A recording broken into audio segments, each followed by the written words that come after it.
పొదిలి ఆర్యవైశ్యుడు అవినాష్పై దాడిని మాజీ మంత్రి వెల్లంపల్లి శ్రీనివాసరావు తీవ్రంగా ఖండించారు. అదేవిధంగా ఆర్యవైశ్యులు అంటే ఇప్పుడున్నటువంటి ప్రభుత్వాన్ని దింపగలిగే శక్తి ఒక్క ఆంధ్రప్రదేశ్ రాష్ట్రంలో ఆర్యవైశ్యులకే ఉందని ఆయన ఘాటుగా స్పందించడం జరిగింది. రాష్ట్ర వ్యాప్తంగా ఆర్యవైశ్యులపై దాడులు జరుగుతుంటే ఇప్పుడున్నటువంటి కూటమి ప్రభుత్వం కాలయాపన చేస్తుందని, దానికి తగిన మూల్యం చెల్లించుకోక తప్పదని ఆయన ఘాటుగా విమర్శించారు. అదేవిధంగా పొదిలి ఘటనలో అవినాష్ కు మరి హోంమంత్రి పరామర్శించారని, సీఎం చంద్రబాబు నాయుడు ఫోన్ చేసి మరి మాట్లాడారని, కానీ ఇప్పటి వరకు కూడా ఆర్యవైశ్యుడికి పూర్తి స్థాయిలో న్యాయం జరగలేదని వెల్లంపల్లి శ్రీనివాసరావు ఘాటు వ్యాఖ్యలు చేయడం జరిగింది. అదేవిధంగా ఒక ఆర్యవైశ్యుడిని ఒక ఎస్ఐ విచక్షణారహితంగా స్టేషన్లో ఉంచి కొట్టడం దారుణమని, అలాంటి ఎస్ఐని ఓన్లీ వీఆర్కు పంపించే చేతులు దులుపుకున్నటువంటి కూటమి ప్రభుత్వంపై అక్కడ కూటమి ప్రభుత్వ తీరును కూడా ఆయన దుయ్యబట్టారు. రాబోయే రోజుల్లో దీనికి మరి వైసీపీ ఇప్పటికై కూడా కూటమి ప్రభుత్వం ఆ ఎస్ఐపై కఠిన చర్యలు తీసుకోకపోవడం, అవినాష్ పై కూడా మరి అవినాష్ కు న్యాయం జరిగేలాగా కూడా లోకల్గా ఉన్నటువంటి నాయకులు కూడా పోరాడకపోవటం మరి దారుణమైన చర్య అని ఆయన ఖండించడం జరిగింది. రాష్ట్రంలో ఆర్యవైశ్యులపై దాడులు చేస్తూ పేటరేగిపోతుంటే వారిపై మరి చర్యలు తీసుకోవడంలో కూటమి ప్రభుత్వం ఘోరంగా విఫలమైందన్నారు.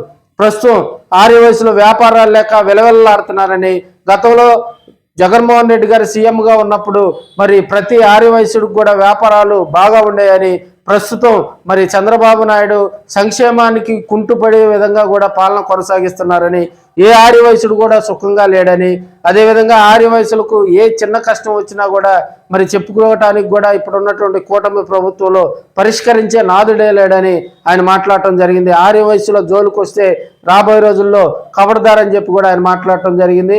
అదేవిధంగా పొదిలి అవినాష్ ఘటనకు సంబంధించి కూడా పలు ఆసక్తికరమైనటువంటి విషయాలను మాజీ మంత్రి వెల్లంపల్లి శ్రీనివాసరావు గారు కూడా తెలియజేయటం జరిగింది. ఆంధ్ర రాష్ట్రంలో ఎరగటి పనులు చూసే విధంగా సంక్రాంతి యొక్క వేడుకల్ని 2 రోజుల ముందే మన ఆంధ్ర రాష్ట్రానికి పరిచయం చేసిన సోదరులు స్థానిక శాసనసభ్యులు చంద్రశేఖర్ గారికి, అదేవిధంగా ఈ కార్యక్రమానికి ముఖ్య అతిథిగా విచ్చేసిన సోదరుడు జిల్లా అధ్యక్షులు శివప్రసాద్ గారికి, అమ్మ వెంకయ్య మన జడ్పీ చైర్మన్ గారికి వెంకయ్య గారికి, మన సోదరుడు యంగ్ లీడర్ సిద్ధార్థ రెడ్డి గారికి, వేదిక మీద ఇతర పెద్దలకి, ఇక్కడ విచ్చేసిన అందరికీ కూడా పేరు పేరు హృదయపూర్వక నమస్కారాలు. మొన్న ఎన్నికల్లో 2024 ఎన్నికల్లో తక్కువ మంది శాసనసభ్యులు గెలిచినప్పటికీ కూడా మన చంద్రశేఖర్ గారు ఒక ఎమ్మెల్యేగా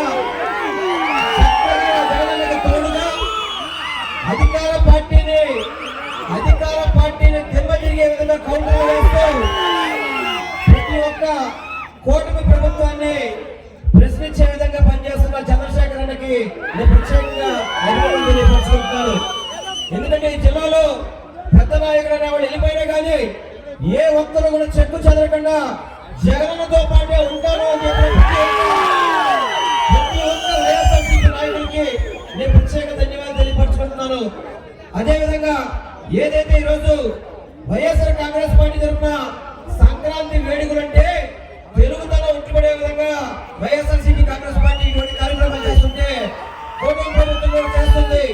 విజయవాడలో అమరావతి ఆవుతాయని చెప్పని చెప్పని గ్యాస్ మనుషులు అదేవిధంగా ఏదో పాప్ సింగర్స్ అని చెప్పి తీసుకొచ్చేస్తారు తప్ప తెలుగు తరాన్ని ఉట్టిపడే విధంగా ఈ ప్రాంత ప్రజలందరికీ కూడా తెలుగుతనాన్ని తెలిసే విధంగా ఈ కార్యక్రమం చేసిన చంద్రశేఖర్ అన్న గారికి ప్రత్యేకంగా ధన్యవాదాలు తెలియపరుచుకుంటూ రానున్న రోజుల్లో ఇదే ఉత్సాహం ఇదే ఊపుతో 29 కావచ్చు ఎప్పుడు ఎన్నికలు వచ్చినా కానీ జగనన్నకి 175